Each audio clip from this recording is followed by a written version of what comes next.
Hey, y'all, this is Patrick on behalf of Knoxville Endurance, and I am here with Peighton Meske, who is qualified for the 2024 Olympic Marathon Trials, which occur on February 3rd, right, Peyton?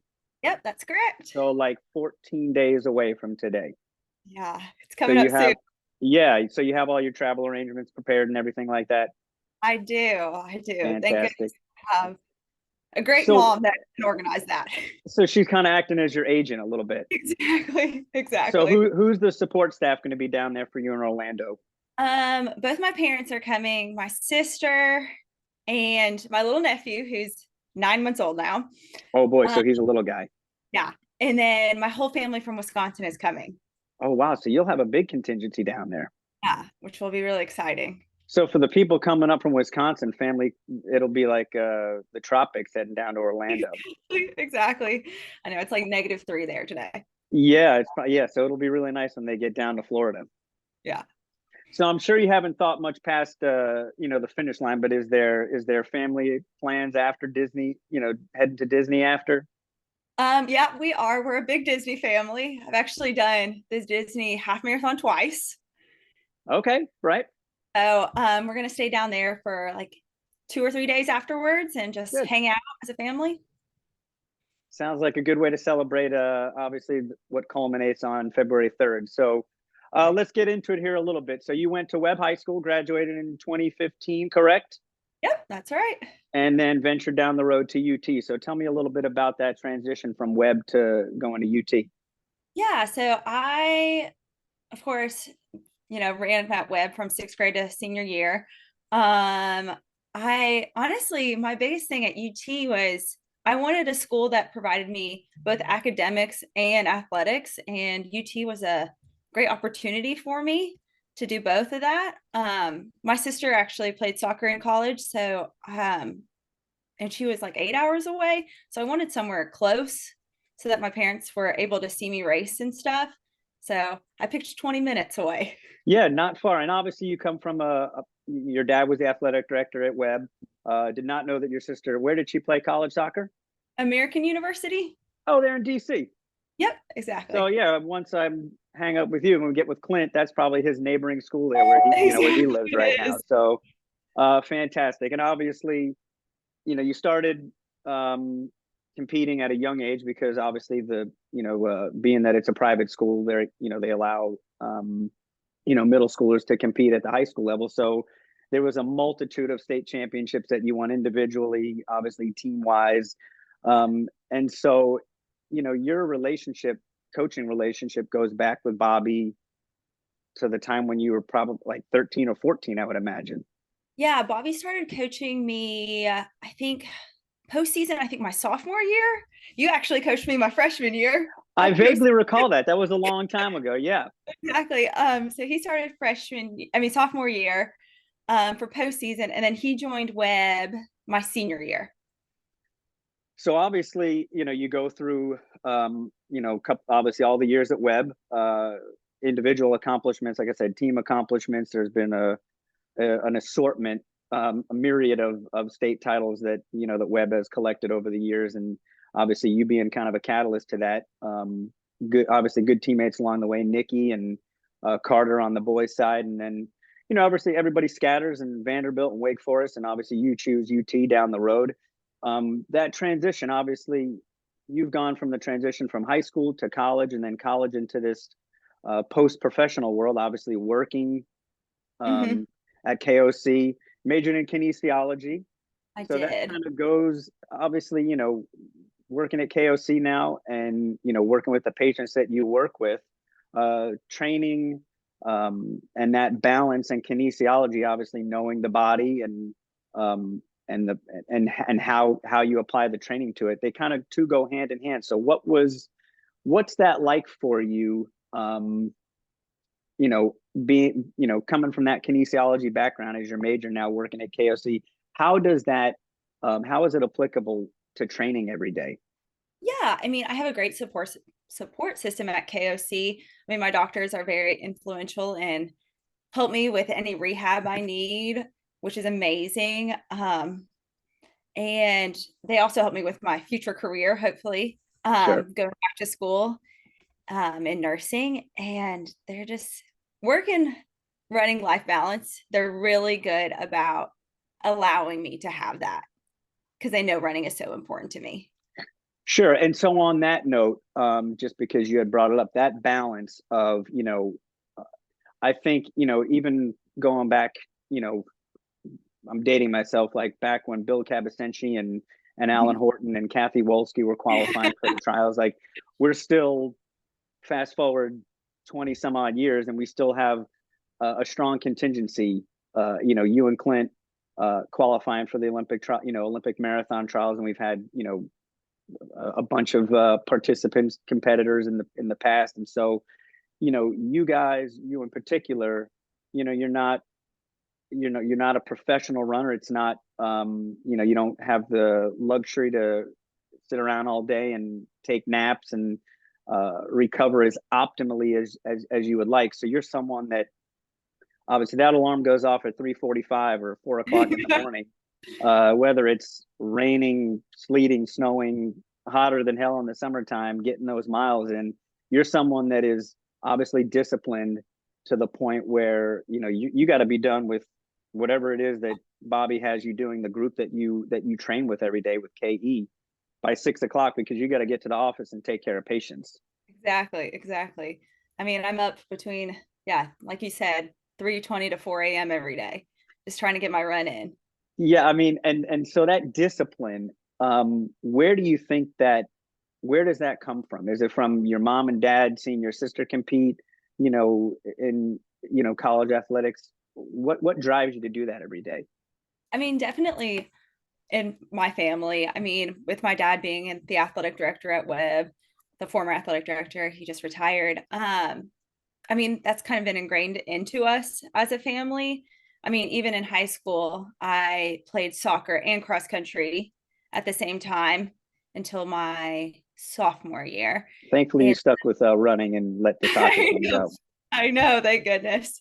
But at that point, my dad was getting me up early in the morning to run hills before school because I would have soccer practice in the afternoon.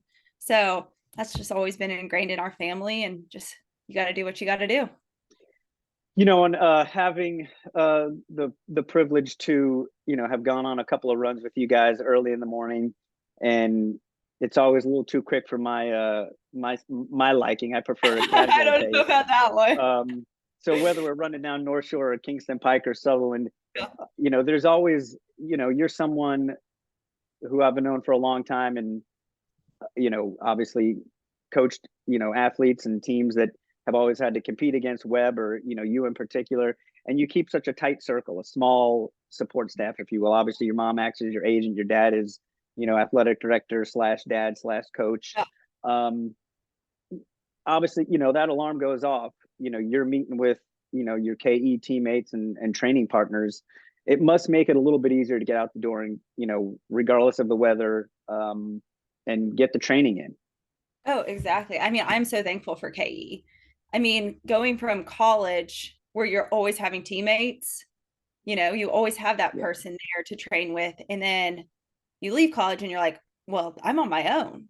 And KE gave me that opportunity to run with those people and have that community, which is amazing. I mean, Bobby will joke around about this is I don't run a step by myself ever. I always have someone that's willing to meet me at 3 a.m. or I know, which is Yeah, ridiculous, or after work. And they're like, yep, we'll be there, which is amazing. I mean, that's KE. There, it's a community and a sure. family. To yes, it's to some extent it is ridiculous. Although that being said, um, along the way, obviously there's been ups and downs and injuries and highs and lows, and state titles and qualifying for an NCAA championship, competing at the SEC championships. Um, Along the way, I think we always, as athletes, coaches, we always come back to trusting the process. And so Mhm. I think, and even talking to, Bobby about it, there's probably been races and workouts and days, weeks, months where you're like, I mean, we've all been there, kind of like, maybe it should just pack it in, like, go off and work and kind of focus on some other things. But you can always come back to, trusting the process. Like, okay, you know what? I accomplished the things I wanted to in high school. I accomplished the things I wanted to in college at UT. And, this is another chapter, if you will. So how do you define or look at like trusting the process and doing the things that you need to do, the building blocks, stacking on workouts and weeks and months in order to culminate, where you'll be here in 2 weeks on February 3rd? Yeah, I mean, I definitely trust Bobby with all my training. I mean, he's been a big influence in my life since I was 16 years old. I mean, we've been together since, I mean, 11 years now. Yeah, that's over a decade. I mean, that's huge. I mean, not many people get that opportunity to be with a coach that long. So Sure. I trust every training with him. And what I love is I just look at my log and I know what I have for the day. And it's like, it's no thinking. It's just like I have full trust in him as my coach, which is amazing. So you're able to turn the blind, put on the blinders Yeah. and just stay focused on the task at hand. There's not a whole, and obviously from a positive standpoint, you're able to just stay focused and not have to think too much. Like whatever the workout is, you're gonna, dig in, push the envelope, and get what you get out of yourself that day. Exactly. Just work day by day. Yeah, I think, when we, there's so often, regardless of the sport, whether it's, football, soccer, track and field, there's always that, process oriented goals versus, the time goals, or, and I think as athletes, yeah, you want to finish in the top 10 or Oh, whatever it is, and you'd like to run this split, these splits and hit this time goal. And maybe that comes later, or depending on, how how the training is structured, maybe the goals, the time, the place are set beforehand, and then the training is structured to meet those goals. yeah. But it fluctuates, like you have your good days and your bad days. How do, you mentioned, you have a multitude of, people within the community, KE, Knoxville proper, that you can roll out of bed and meet on any given day. What are some other things that you do personally to make sure that, you're not only with it physically, but emotionally and mentally as well? I mean, I think you have to self-reflect every day, I mean, like you said, I have to like quick run, go to work, but I think I give myself that time, especially like driving to work, to self-reflect on how did that run go? Like, did I meet my full potential that day? Because I mean, there are days where you don't want to run. I Sure. mean, we have those days. Like this past week. Exactly, with the snow. I mean, Yeah, these treadmill miles have not been the most fun, sure. but I feel like reaching this goal of the Olympic trials has been such a motivating thing for me. It's like, well, I have to get up, like I want to reach this full potential for this race. So it's just like it's staring right in front of me. So why wouldn't I get up? Why wouldn't I do everything and give it my all to run this race? Yeah, you hear often, you know, yeah, there's that have to, but then there's like that, the option is like, I get to. And Yes, so like, you get to, you get the opportunity yeah. to wake up versus, some people look at, you know, our form of exercise as daunting.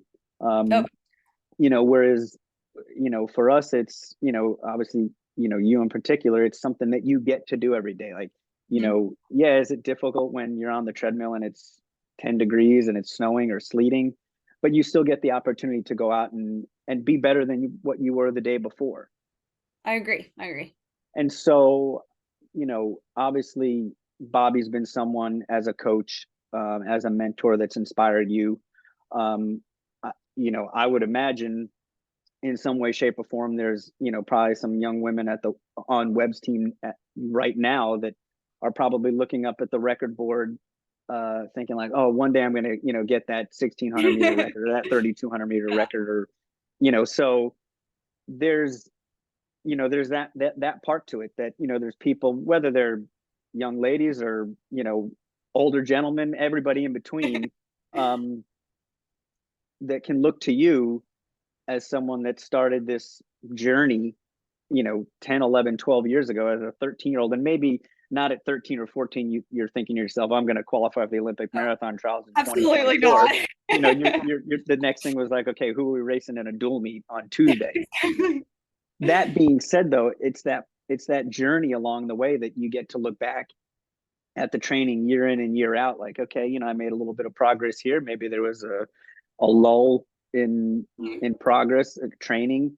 But from an inspirational perspective, I mean, maybe that's probably 10 or 15 years down the road when you look at it and you think, oh, that was pretty damn cool that, you've had this opportunity to, inspire, not only young women, young females, but like I said, everybody in between.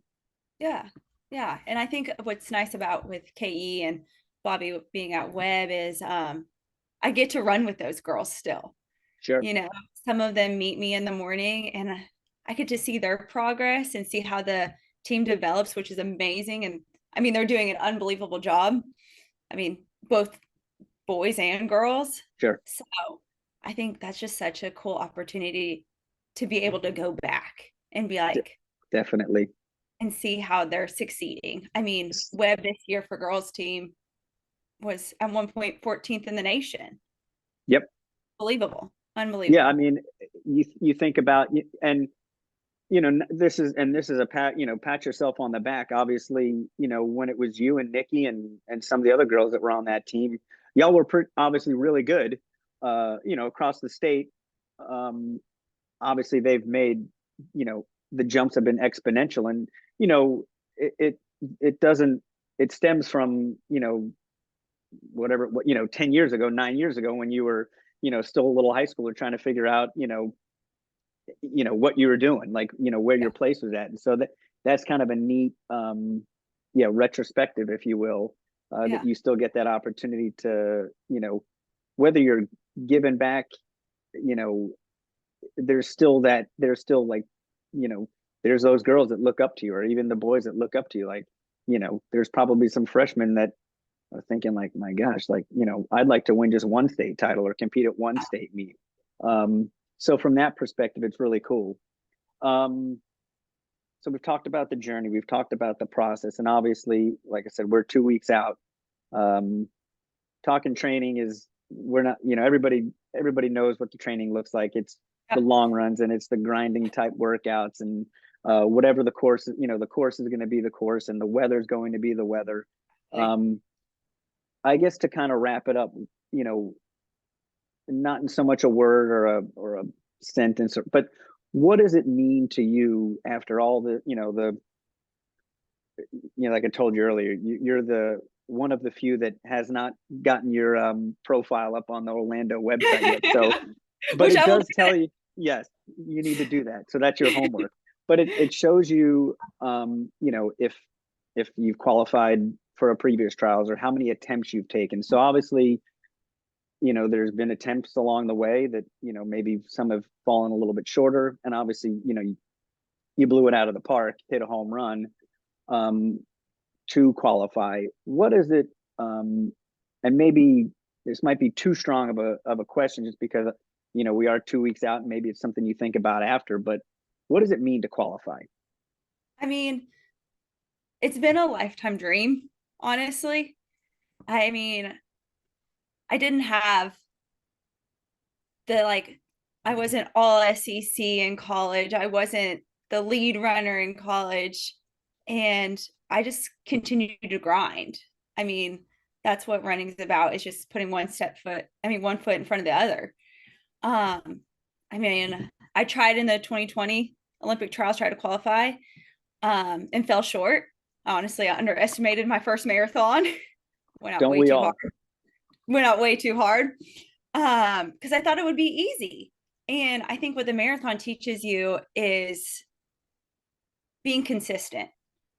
I think so that's been my motivation, is just being consistent, being there every day, working out to my full potential. And now it's time to shine and show my good work.